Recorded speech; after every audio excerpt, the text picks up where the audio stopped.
In this video, we're tackling a critical and pressing issue in Canadian politics. Sikh political influence in Canada, current status, and rhetoric dynamics. This is a story about a vibrant community's role in Canada, the dangerous rise of anti-India and pro-Khalistan rhetoric, and why Canada must stand firmly with its democratic ally, India, to protect its unity and security. If you're new here, hit that subscribe button, and let's dive into this important conversation. Sikh-Canadians have long held an influential place in Canadian politics, with a presence in major parties and even leadership roles.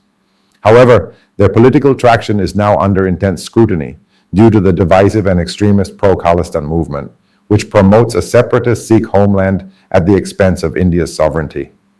This rhetoric, often steeped in anti-India sentiments, is a threat to both Canada's social harmony and its strong bilateral ties with India. Today, we're examining how Sikh political influence remains significant but is shifting away from this toxic rhetoric as mainstream politics rejects Khalistan's agenda. We'll analyze recent trends, key political figures' stances, media coverage, and community responses, drawing on Canadian sources and expert commentary to highlight why Canada must prioritize its alliance with India and curb this separatist narrative. Sikhs form a small but highly visible minority in Canada, roughly 2% of the population, yet their political representation has been remarkable. Over the past decade, the number of Punjabi-origin, predominantly Sikh members of parliament, has reached record highs. For example, 18 Sikh MPs were elected in 2015, with 4 in cabinet when Justin Trudeau's Liberals came to power. In 2019 and 2021, around 20 and 18 MPs of Punjabi origin were elected, respectively. This climbed to 22 Punjabi origin MPs in the April 2025 federal election, the most ever. Sikh Canadian politicians have held prominent roles, including cabinet posts like Harjit Sajjan as defense minister and Navdeep Bains as industry minister, and even party leadership, most notably Jagmeet Singh of the New Democratic Party. These figures illustrate how Sikh communities have become an important vote bank in regions like suburban Ontario and British Columbia, courted by all major parties. Despite their small percentage of the population, Sikh Canadians have leveraged strong community networks, fundraising ability, and voter turnout to attain outsized political influence. Canadian political culture's emphasis on multiculturalism has enabled this engagement, but it has also dangerously tolerated Khalistan advocacy, misframed as free expression. For decades, parties took a permissive stance toward this separatist rhetoric, fearing backlash from Sikh voters. This leniency allowed Sikh political influence to grow, but also set the stage for contentious debates about extremism and strained relations with India, a key ally that are now impossible to ignore. Anti-India and pro-Khalistan rhetoric refers to public speech that attacks the Indian government or supports the Khalistan separatist cause, which seeks to dismantle India's territorial integrity. In Canada, this rhetoric ranges from exploiting historical injustices, like the 1984 anti-Sikh riots, to brazen calls for Punjab's secession. It's a polarizing force that undermines Canada's multicultural harmony and its diplomatic partnership with India. Recent flashpoints have exposed its dangers. The killing of Hardeep Singh Nijjar in June 2023, a vocal Khalistan proponent in British Columbia, was a major trigger. Trudeau's reckless announcement in Parliament of credible allegations tying India to the assassination without public evidence ignited a diplomatic crisis. India vehemently denied these baseless claims, accusing Canada of sheltering Khalistani extremists who threaten its security. Canada's expulsion of Indian diplomats escalated tensions, while India rightfully called out Canada's failure to act against these radicals. Trudeau's attempt to frame the issue as a sovereignty violation, while noting the Khalistan movement doesn't represent all Sikhs, was a weak attempt to appease separatists.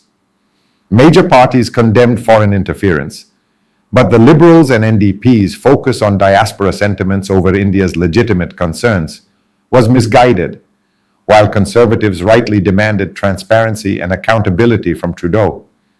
Khalistan referendums and rallies in 2022-2023, organized by the US-based Sikhs for Justice, further highlight the issue. These unofficial votes in Brampton and Surrey, with one event claiming 100,000 attendees in September 2023, are propaganda stunts with no legal status or counter-campaign. Many Canadian Sikhs view them with skepticism, yet organizers falsely claim they reflect widespread support. India condemned these as provocations, urging Canada to ban them, but Canada's allowance under free speech laws ignored the risks. Incidents like vandalism of Hindu temples with pro-Khalistan graffiti prove this rhetoric fuels hate and division, unacceptable in Canada's diverse society. India's government, led by Narendra Modi, has consistently pressed Canada to crack down on what it calls Khalistani terrorists.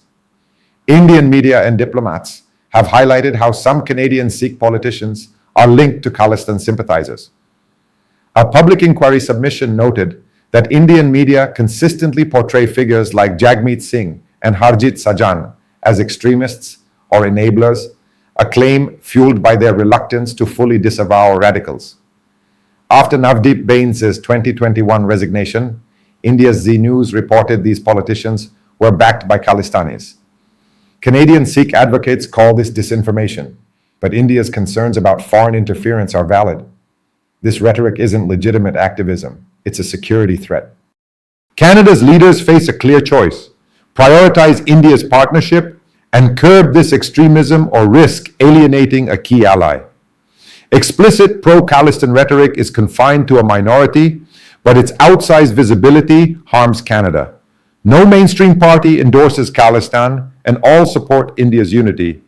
But Canada's past leniency toward peaceful separatism has fueled tensions, requiring a firm recalibration to protect national interests and ties with India. The stances of major political figures reveal the risks of Khalistan's influence. Justin Trudeau's Liberal governments have included large contingents of Sikh MPs, and his participation in Sikh events has won him support in Sikh-heavy areas.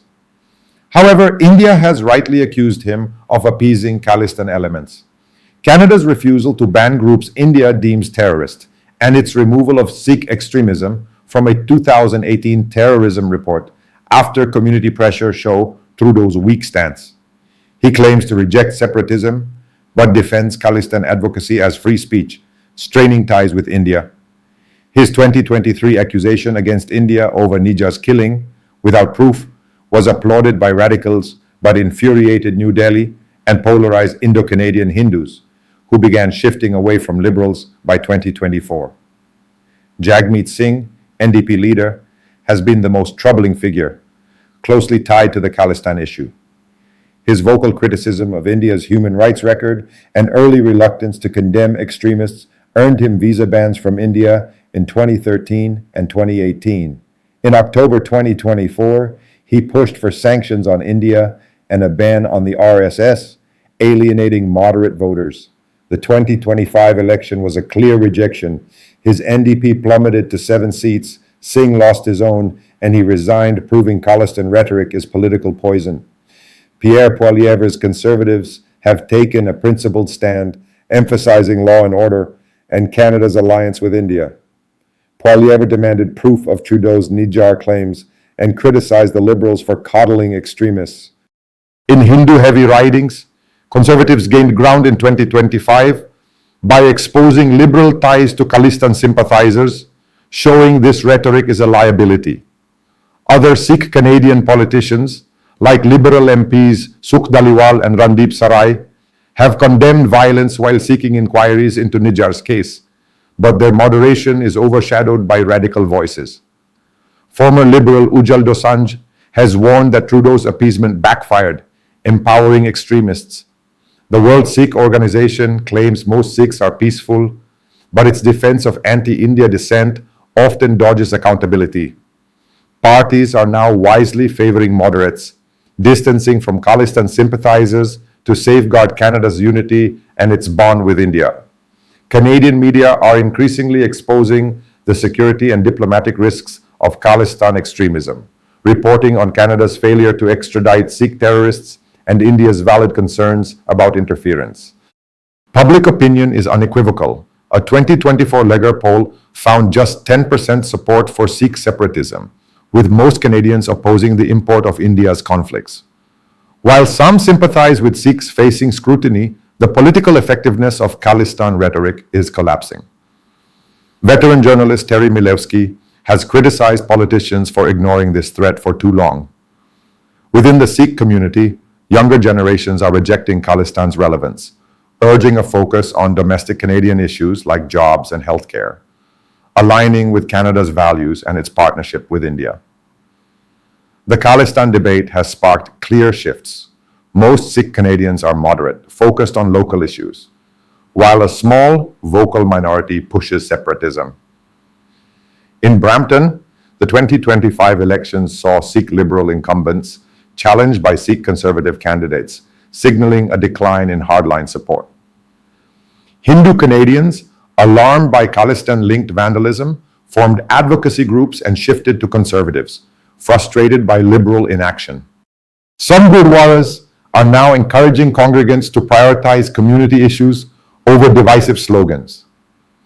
Analysts confirm that anti-India rhetoric has diminishing returns, and political success now hinges on constructive engagement and support for India's unity. Sikh Canadian leaders must emphasize domestic concerns and reject militant agendas to maintain their influence. Sikh political influence in Canada remains strong, but its nature is rightfully changing.